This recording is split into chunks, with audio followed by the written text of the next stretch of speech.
So just settling into your posture. You can close your eyes or just lower your gaze.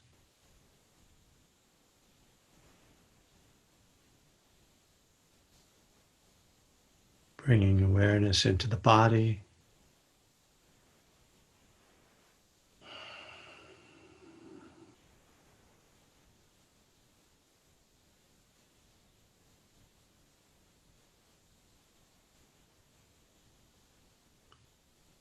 I think it's almost a natural thing to do to relax as soon as you do that, but I will suggest it anyway, just to intentionally relax the body. And see if you can tune in to the subtle ways that can happen. So there are obvious ways we can relax. Or the large muscles, releasing tension in the jaw and in the belly. But as we tune in, there also can be a more subtle kind of relaxing that happens.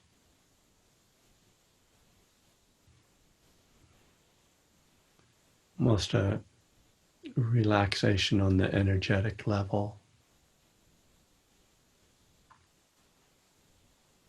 This is sometimes characterized as, or visualized as a kind of flow of energy down the body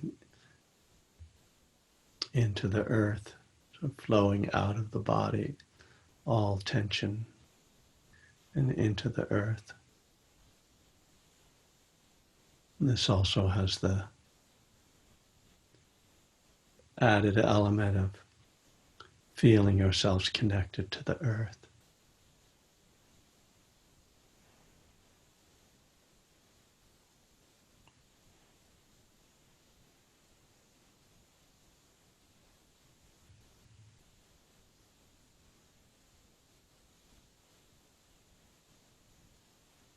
And tuning into how you're feeling right now.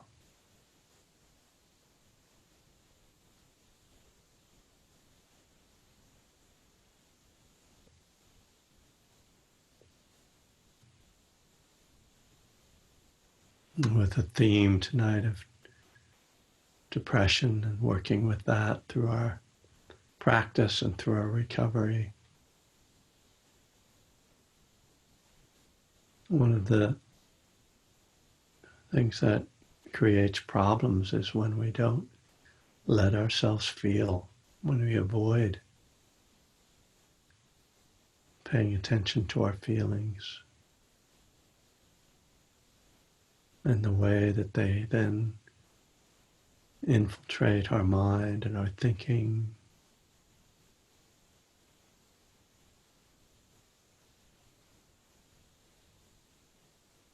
They start to sort of become more embedded,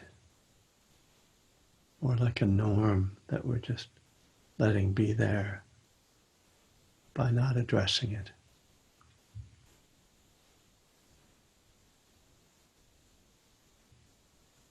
So often if you have a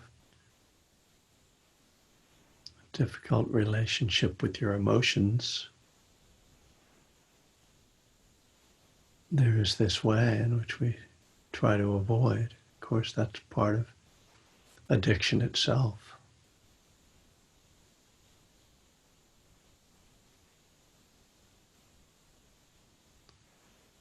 But paradoxically, we learn with mindfulness practice that turning toward, opening to, accepting and exploring what we're feeling actually allows us to be much less caught, much less enveloped.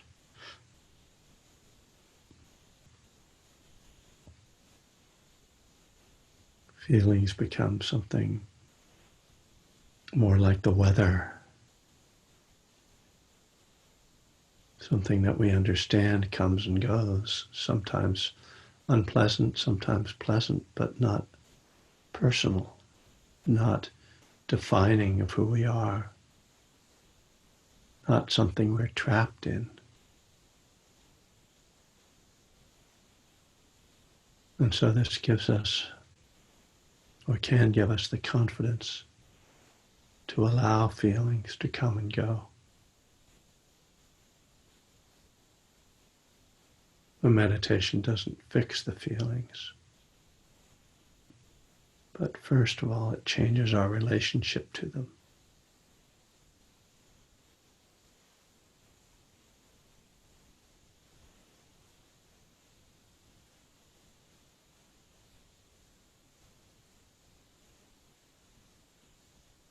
So letting yourself feel. An important part of mindfulness that might get overlooked some in the way mindfulness is typically offered. This doesn't mean to become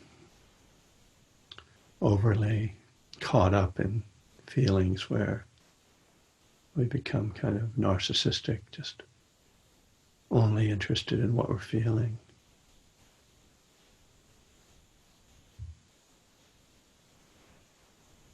But just that the feelings are accepted as a natural part of our experience.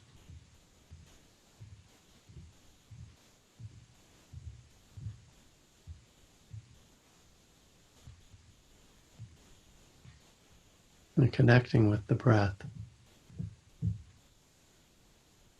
as a concentration object or focal point. This gives us something more neutral than feelings.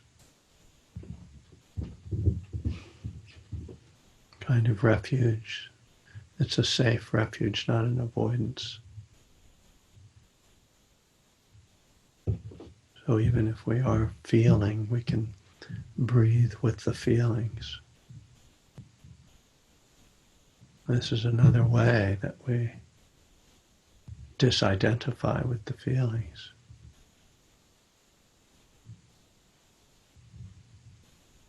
The breath gives us a kind of healthy distance,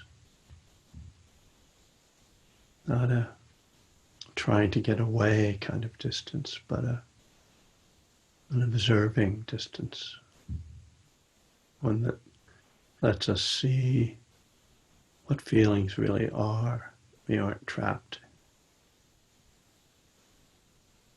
They give us that space. So keep the breath with you as you sit.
Another key element of working with feelings is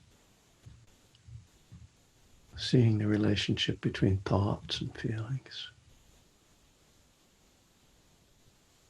And as with the feelings, we try to have a certain space, have a different relationship to thoughts. So that thoughts are not me.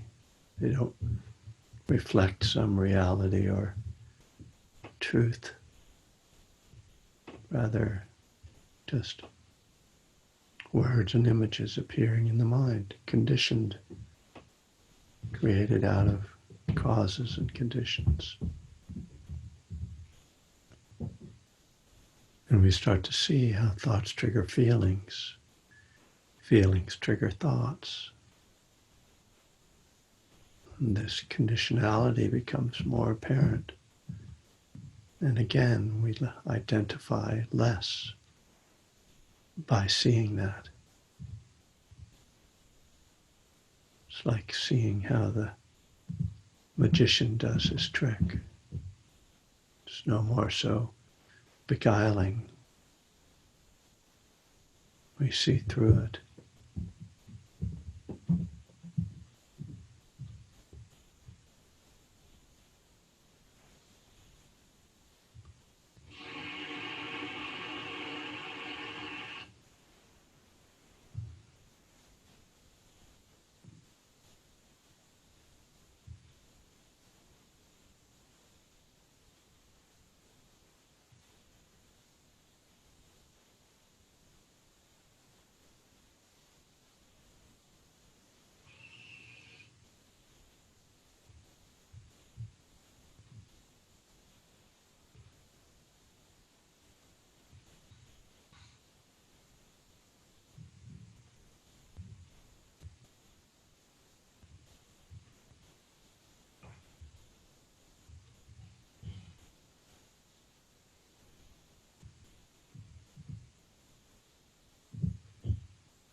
When we're able to establish this space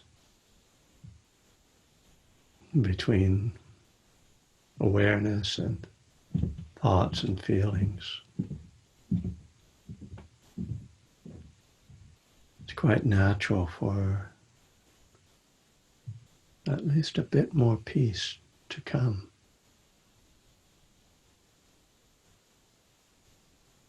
So much of the agitation in mind is caused by identification,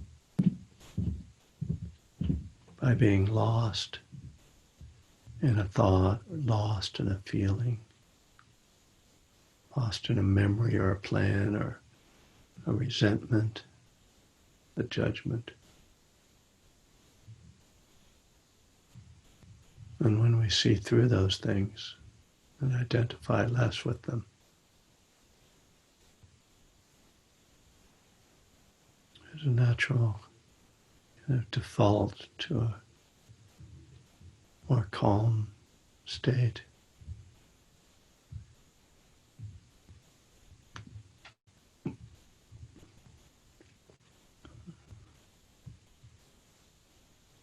That state is probably what many of us would identify as a meditative state, one which is alert and attentive, but not triggered, not agitated.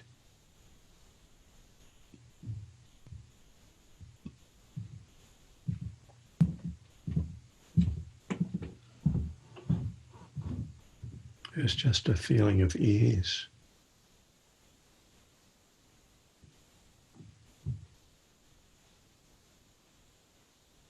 No need to fix anything, solve anything, answer anything.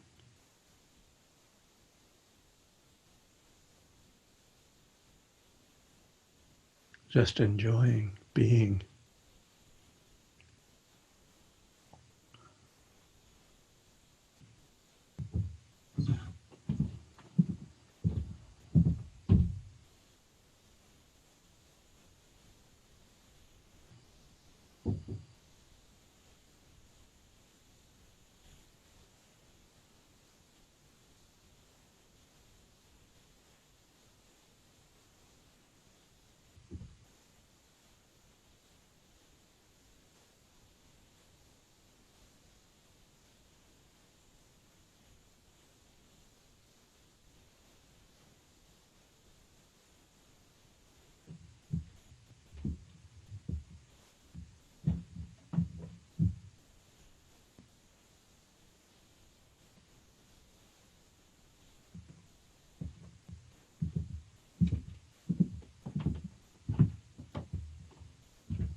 All right.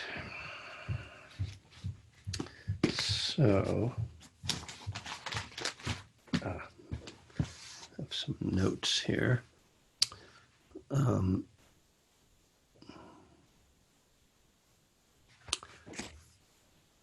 Thank you all for coming.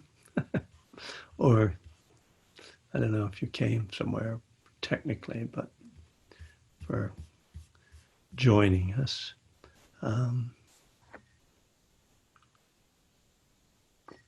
Some of you may be new to this. Most of people's names I recognize, but I am Kevin Griffin, and since March 17th, we've been exploring my book, One Breath at a Time, and we've kind of gotten stuck in step 4.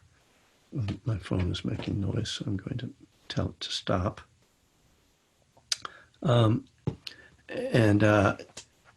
so, particularly now, sort of the idea of inventory from a Buddhist viewpoint has been kind of a topic now for a couple of weeks. And,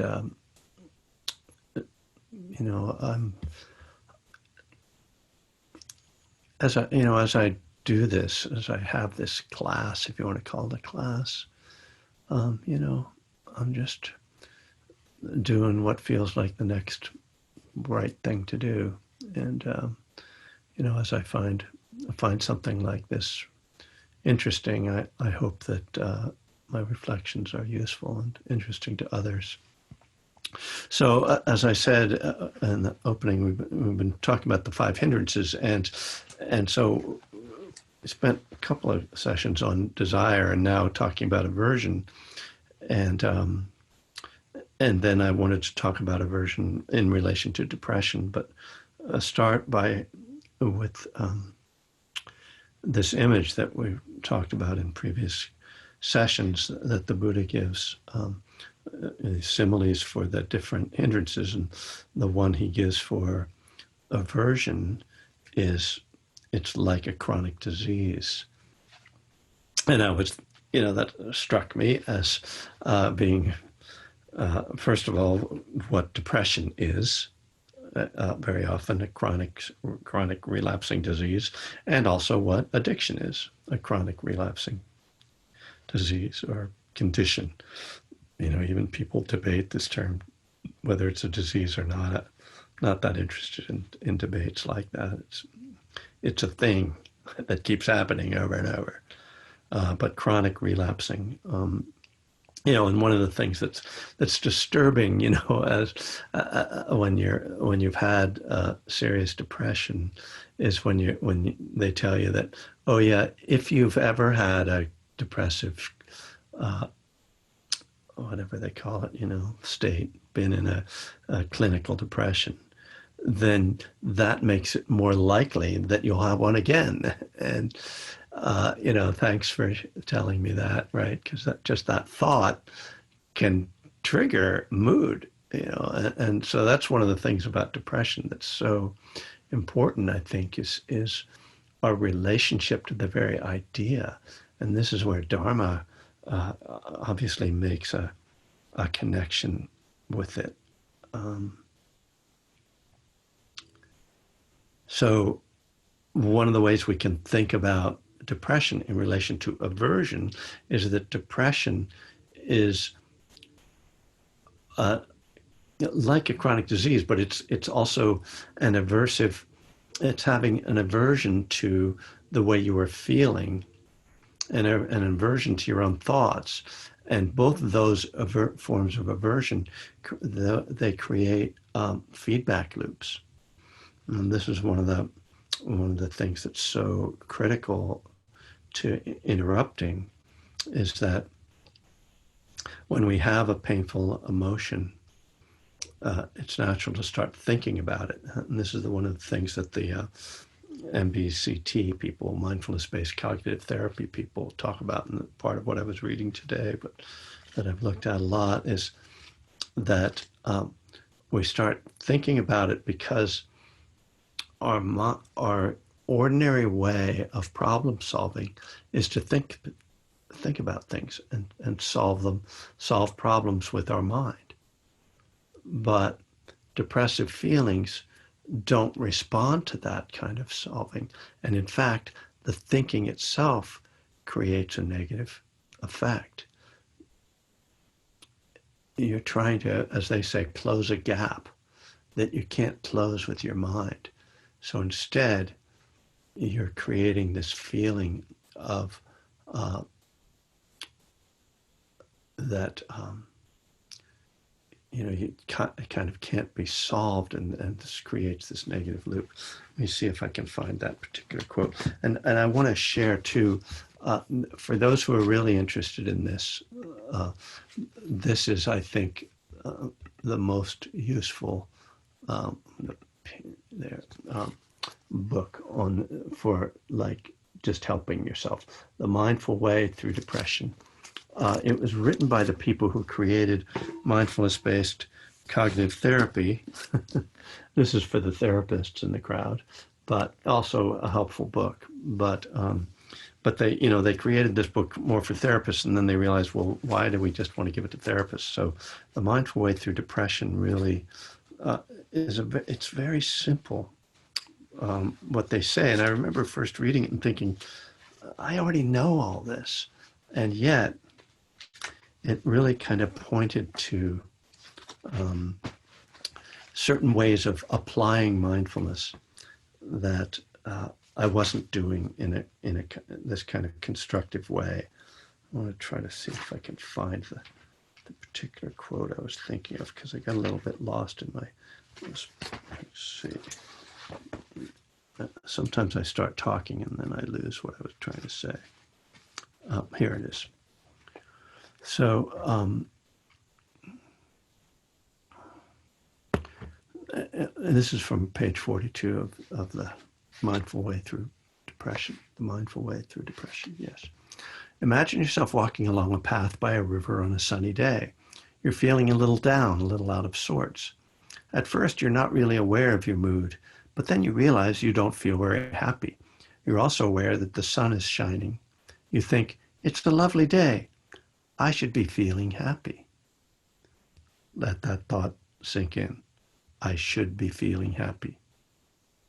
How do you feel now? If you feel worse, you're not alone. Virtually everyone reports the same response. Why? Because in the case of our moods, the very act of focusing on the gap, comparing how we feel with how we want to feel, or how we think we should feel, makes us feel unhappy, taking us even further away from what we want to be. Focusing on the gap in this way is actually a reflection of the mind's habitual strategy for trying to sort out situations in which things aren't as we want them to be. So further down on this page, focusing on the mismatch between our idea of the people we want to be and our idea of the people we see ourselves as makes us feel worse than we did in the first place. So this is like one of the critical pieces, right? This seeing through this and not getting caught in this.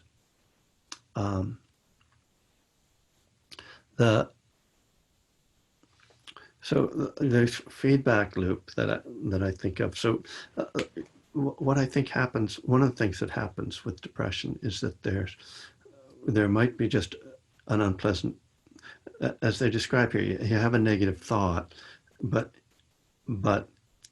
there's also the negative feeling. And then the feeling triggers more negative thoughts, and then more negative thoughts trigger more negative feelings. And that starts to kind of explode out of a feedback loop, as you know, is something that creates a kind of continuous stream of energy. So with music, if you put a microphone in front of a speaker, the sound starts to cycle through from the microphone into the speaker, back into the microphone, back into the speaker, and then you have that screech sound. Great sort of image for what happens in this kind of, it's unbearable screech, and you have to turn off the microphone or turn off the speaker. So, but the way I see it with depression is that it has this enveloping effect where no longer are you just having like, oh, this is an unpleasant feeling, or that's a nasty negative thought or an unpleasant thought. It's rather our world becomes that. We become enveloped in this experience, and there doesn't seem to be any way out. And one of the causes for this,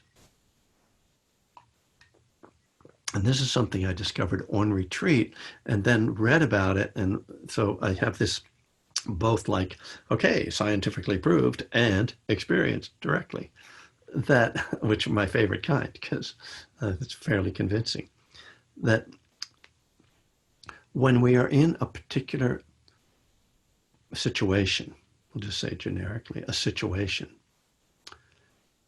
our the protective power of evolution is to trigger memories of having been in similar situations in the past. So this is how we deal with things, right? We learn over time, okay, when I hear the tiger roaring, that means there's a tiger and I should go in the other direction. I've just learned that situation from, having had my arm bitten off the last time I ran into that sound. Okay, that's a ridiculous version of this, but whatever, the memories are there to protect us, right? And that's useful to an extent. However, with painful emotions, what can often happen, what I think happens a lot, especially if we're not conscious of it, is that we have a painful feeling, which isn't a situation, but it creates the same effect. We have a painful feeling, and so what happens? Our memory brings up other times of having that painful feeling. Then, if you have depressive tendencies, you start to think, I always feel this way, and it's why when you get out of a depression and you're feeling good, you're remembering feeling good and you're thinking, what was I so depressed about? Why was that getting me? Because we don't really feel that, we're not remembering that in the same way. So it's so important to see, again, that our mind is creating so much of this. And the only way we can cut through it is to intervene with mindfulness and say, oh, this is a feeling. It's impermanent, right? So this is like the critical piece, right? That the Dharma brings in for us. That because when we're in that enveloping state, it feels permanent. It feels solid. And when we see, oh, this isn't solid, this is constructed. And I can actually see the construction. It's cloudy today. I can't go outside. It's smoky. I can't go outside. I feel kind of crummy. There's a pandemic. We have a horrible president. I just want to die, right? And it's just like, there's nothing good, right? It's like, no, wait. The smoke's going to clear. We're going to vote the bastard out. And what was the other thing? Oh, yeah, the sun's going to come out. So, just that remembering impermanence is the other piece. So this is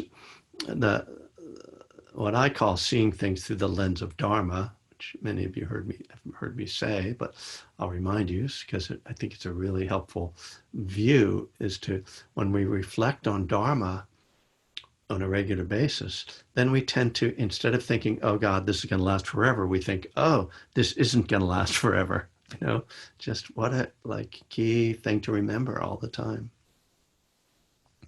So, so this is some of the ways that we can kind of see how this gets constructed and then how it gets deconstructed. So a couple questions I have about this, or at least starting with one, that I've been talking about Judson Brewer's book, The Craving Mind, and one of the things he says he talks about thinking as an addiction. He actually has a chapter called "Addicted to Thinking," and he says, so they talk about rumination. This is like the term that the psychologists and the cognitive therapists like to use for just when we just start, thinking things over and over. And it's that I like the word because the ruminants, the and cows are ruminants, right? I can see Jim nodding there. The chewing on the cud, right? That's what a ruminant does. It just chewing on their cud all the time, and chewing on negative thoughts, ruminating on negative thoughts is a lot like that with your mind. You're just chewing on your mental cud. Yeah, boy, that's a gross image. So he says, could rumination be another example of being addicted? And then parentheses, continued use despite adverse consequences to a certain way of thinking. That's pretty interesting, right? Calling thinking like negative thinking an addiction. Continued use despite adverse consequence. That's how he defines addiction. It's not quite how I define it, as having more of a obsessive quality, but it has that same thing, the adverse consequence. So he explains this, and this is one of the things that often gets kind of talked about. He explains this as in somewhat of a Buddhist way by saying people become some sort of identified with that feeling, like, oh, that's familiar. And I get that, okay. And he says they've done these studies where they found that depressed people are more likely to choose to listen to sad music. That well, okay. But sad music, of course, is usually the best music. So what can I say? My daughter hates sad music, so I'll just notice that she's not a depressive. Although I think maybe it's fear. But anyway, we'll talk about we don't need to bring my daughter in. She's, but he goes into this thing about kind of, this is like familiar, and then people kind of become identified, which I think there's something to that, but it always felt incomplete to me. And my reflection is that it's not just that depressives identify with that feeling, but it's also that there's a belief that goes with it. There's a belief that things are bad, partly, right? There's a belief that our worldview is not inaccurate, and not just about myself, like not just about in a negative way about myself, but when you think about, I was talking about this with my wife over dinner, how people who are really positive and happy all the time are often viewed as being sort of light, not being serious, not being very bright. And indeed, I mean, even the term critic, people who are critics are kind of viewed as the people who are really intelligent, who take things apart, and so the sort of the happy-go-lucky person is seen as like, you don't really think deeply. The world is not really that way, that's Pollyanna-ish. And so there's this not just identification, but sort of a belief in that, in the certain negative things about the world, or that there's actually, some that's a sign of intelligence that we think negatively. I can literally remember, and this is sort of there's not much actually tragic in my life, but this is kind of tragic. I remember between 12 and 13 years old, looking forward to being able to say I was depressed. Because in my family, I was the youngest of 5 brothers. Depression was like another sign of maturity, like drinking. And when I could say I'm depressed, I felt that was my coming of age, like I'm an adult now. I'm grown up because I'm depressed. Whew, that's depressing right in itself. So, all right, a couple more pieces. There was an interesting piece. Now I need to find it about. I think I remember it anyway. Oh, yeah, here it is. From the MBCT people, mindfulness-based cognitive therapy. So their book is kind of interesting because it's the beginning of it is kind of a survey of the attempts of psychologists to figure out how to take care of people who are depressed, and some of the things that kind of worked and things and why they didn't work, and then them arriving at this real understanding that mindfulness would really support cognitive therapy. And if you're familiar with cognitive therapy, you know it's actually pretty similar to what we do with mindfulness, because it's asking you to look at your thoughts and question your thoughts and sort of, if I may, critique your thoughts, really ask yourself if they're actually true. And then they realized, they got introduced to John Kabat-Zinn, and that, if you can apply this very specific kind of practice to observing the thoughts, this would be even a clearer way to get at this relationship between thoughts and feelings.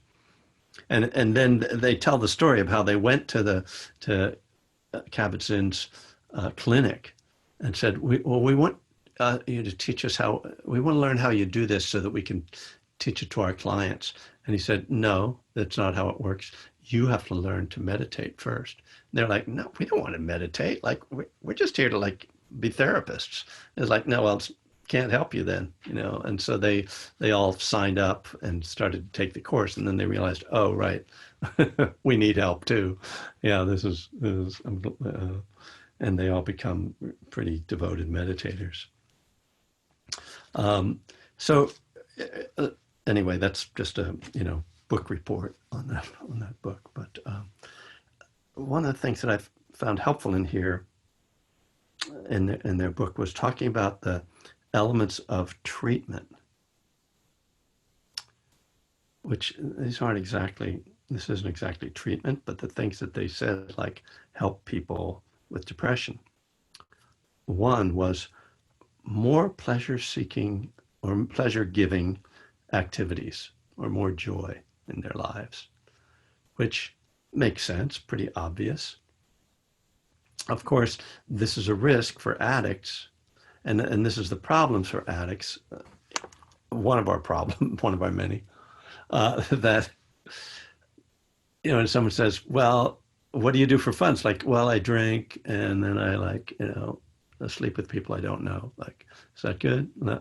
And they're like, no, well, we were hoping to stop doing those things. Oh, well, I could, I don't know, play pool, I'm pretty good at that. Poker. Actually, those, don't mean to diss those things. Those are fine. As long as you're not, gambling and you're addicted to not get addicted to gambling. Anyway, I digress. So I think that's a really, really key piece. And it's really been important for me, and it's kind of why I've often pointed people to James Barris's Awakening Joy course. So another one they describe is social training, which is sort of an odd term, but it turns out that many depressed people tend to isolate. Interesting. And learning to be in relationship and having more of a social existence, and then the cognitive behavioral piece, changing your relationship to thoughts and feelings. Well, what struck me about all that is how closely these things are really related to recovery as well. That when you find out, or whatever, you decide you're going to go to AA or NA or some program, you think, oh, it's going to be miserable, and then you show up at the meeting and everybody's laughing and having a good time, right? And you realize, oh, this can actually be a source of of some happiness for you, some joy, and it takes you out of that isolating. And the reflective part of recovery, the step work, is very tied in with the cognitive behavioral. Looking at your stinking thinking, doing your inventory, all of that, because we realized that our addiction was tied up with very negative thought patterns too. So, I realized very early on that getting sober, not the not drinking, but the working a program, was really helping me to deal with depression, which is encouraging, because I was thinking about the term. I was thinking about the term this morning, dual diagnosis, which they apply to people who are addicts and have something else. And I just wonder how many people are not. They make it like, oh, that's a special thing. Like, I think most of us probably, I don't know, I'm not big on diagnosis anyway, but certainly it seems that a lot of people in recovery, or a lot of addicts, I should say, not necessarily in recovery, have depression or anxiety or worse conditions, bipolar, blah, blah, blah, blah, etc. So maybe I can wrap this up, although it's another one of those topics that may wind up becoming another session's worth, and I think I'd really like to open this one up to people to talk about it. But to sort of try to put this together into a framework for us, how to think about working with this, is this, first of all, applying mindfulness to what's going on in our experience. And that, as I talked about during the guided meditation tonight, first of all, one of the hardest parts is turning toward the experience, which is something they also address in the Mindful Way Through Depression, the avoidance, the avoiding feelings. And so when we have a mindfulness practice, when we have a meditation practice, it can really help us to kind of reflectively and calmly open ourselves to a feeling, to kind of stop, breathe, and allow it to come through. And so that allows us then to see our feelings as living things, as dynamic things, which then helps us to see them as impermanent, because we see them as not static. It also helps us because as we see that, as when we feel feelings separate from thought, separate even from labels, we can actually start to see feelings as something other than emotions, and actually see them just as energies, potentially. Maybe, that's something that I work with, and sometimes I'm able to get there, and sometimes it's just like too strong. But it's really interesting to like apply mindfulness to what is this? What is this thing I call an emotion? What is this feeling? And there's nothing solid to it. So, it's a choice to call it a certain thing. And it's a choice to label it, not only to label it as an emotion, but it's also a choice to label it as depression or sadness or anxiety. Who's telling us that that's what it is? So bringing mindfulness in this way allows us first to, allow to be with the feeling, and then to separate the thinking about the feeling from the feeling itself, and to see that creation process, see how it arises, then helps us disidentify.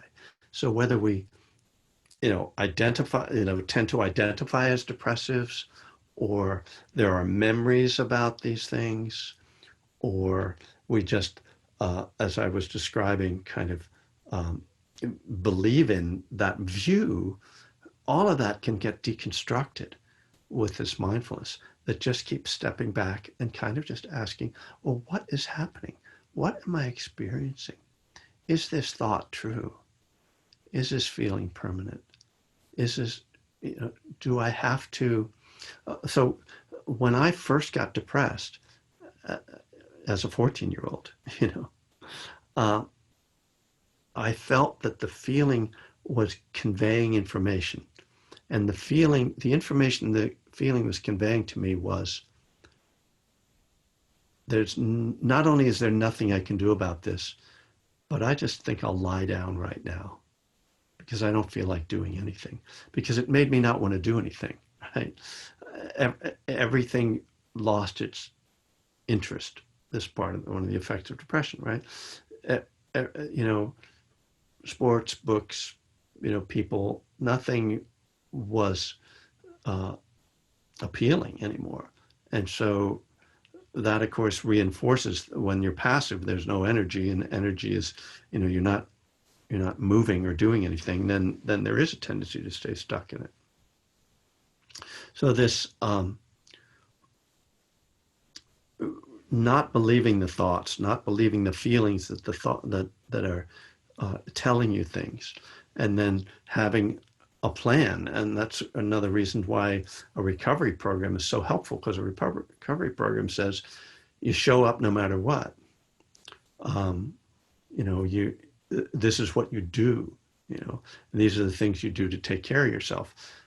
And I think anybody who comes to a recovery program, when they do, by the time they come to that, they've tried other strategies, right? And so we've kind of learned that, it's not very exciting, but going to a meeting is going to be better than lying here on the couch and eating junk food. And we just sort of this is part of the disidentifying, is that when we disidentify and we're mindful, we can actually then make choices based on wisdom rather than based on triggered feelings.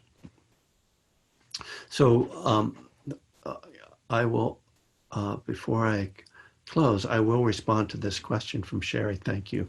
What about chemical imbalance and antidepressives or depressants? First of all, there's no doubt that the tendency towards depression has a physical component, if you want to call it chemical, genetic, that's there. And some people are more likely to get depressed than others. It's not as if, once I figure this out, I won't have these feelings anymore. It's really about changing our relationship to them and not becoming so enveloped in the feelings that we can't function and that we can't sort of move through them and live with them for periods of time. Because like everything else, the depressive feelings, as I've said multiple times, are impermanent. So if we can allow them to be there, but keep functioning and doing the things that bring more pleasure in our lives, and bringing cognitive therapy and having social interaction, these kind of positive things, then they don't grab hold. There's not nearly as much of a tendency to get caught. As far as antidepressants, I am not going to tell people what medication to take. I'm not a psychiatrist. I have taken antidepressants, about 15 years ago. I got on antidepressants for a while, and, I was really stuck, and they helped me to get unstuck. Drugs just, they just don't provide an ongoing solution. And one of the things that the mindfulness-based cognitive therapy people talk about is they're not suggesting MBCT for people who are in a clinical depression, but rather they view it as a relapse prevention method. So that if you are in a clinical depression, to get out of it, they recommend antidepressants. And then the problem I've had with antidepressants is it's very hard to stop, and it's very hard to have a therapist. I haven't had success having a psychiatrist work with me. And I felt like the psychiatrist was addicted to the drugs, frankly, in the sense that he wasn't willing to help me to stop taking them, which is kind of a, self-perpetuating risk. And now I'm speaking totally personally here, and this is not advice. This is not medical advice. But I think it's really important, if you're working with a psychiatrist with antidepressants, to make it clear to them that you don't want to be on them forever, and that you want to be able to, you want them to, help you to have a plan that once the clinical depression is passed, that you will get off them, and that you'll get on a I hope mindfulness-based cognitive therapy, relapse prevention, and always be willing. I mean, if we're in those states, those suicidal states, or just really unable for months at a time to get out of those moods, we got to do something. But it's always a tricky deal. And I know, of course, it used to, when antidepressants first came around in the, I guess, late 80s or whatever, the modern ones, Prozac, that, that lots of people in AA were like, well, you can't take drugs. And, fortunately, that crew seems to have, don't seem to have a lot of voice anymore. I was going to say something bad about them, but, it's tricky, right? I mean, we're sent, I don't know, addicts, it's like somebody offers you a pill, it's like, it's a tricky thing, it always is. And, we always have to take care of ourselves, and, hopefully you can have a sponsor who is respectful and helpful and supportive. Anyway, so the next time we meet, I think it's going to be September 1st, Tuesday. And then the retreat, the Southern Dharma retreat, is starting on Wednesday afternoon. I think some of you are there. Jim, didn't I see you signed up for it? Yeah, cool. And Angela, you're coming too? Nice. And then we'll have we'll see how it goes. I'm starting to, the other day I was saying how I was like feeling aversion to it. Now I'm starting to not. So everything is impermanent. I think it's going to be interesting. We're going to have 3 teachers. So Greg and Walt, and it's the white male contingent. It's what we got right now. But, I think it'll be great to practice like that. And, I'm interested to just see how it goes. I'm going to really encourage people to have a deep retreat. It's not up to me. I can't make you have a deep retreat. Even if you do everything that would allow for a deep retreat, that doesn't guarantee it. And then one would have to define, what is a deep retreat? So anyway, let's just say that should be good. But I will still be here next Friday. And then I think because we're on the East Coast schedule, so that ends in the afternoon, or something.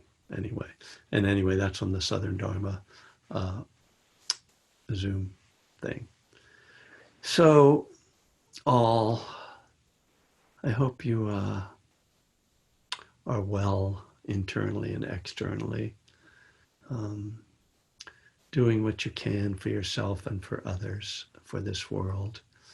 If you are in a professional sports league, I hope you are boycotting your games and voicing. Yes, it has been a tough week. It's been a tough week, tough days.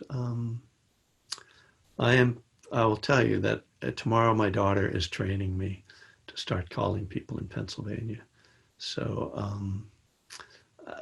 it's been hard for me to like get my, you know, ass going on that, but because I started, but then I kind of slipped up. So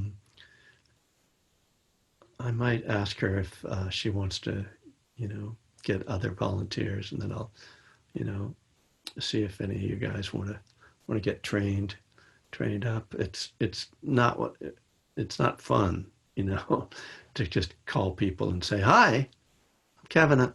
I'm calling for the Democratic Party." But we got to do what we can do, at least if you care. Anyway, blessings, peace, masks, love. Take care of yourselves. Thanks. Good night. Thank you. Bye, Kevin. Goodbye. Thanks, Jeff. Nice Thanks to for see you. good night.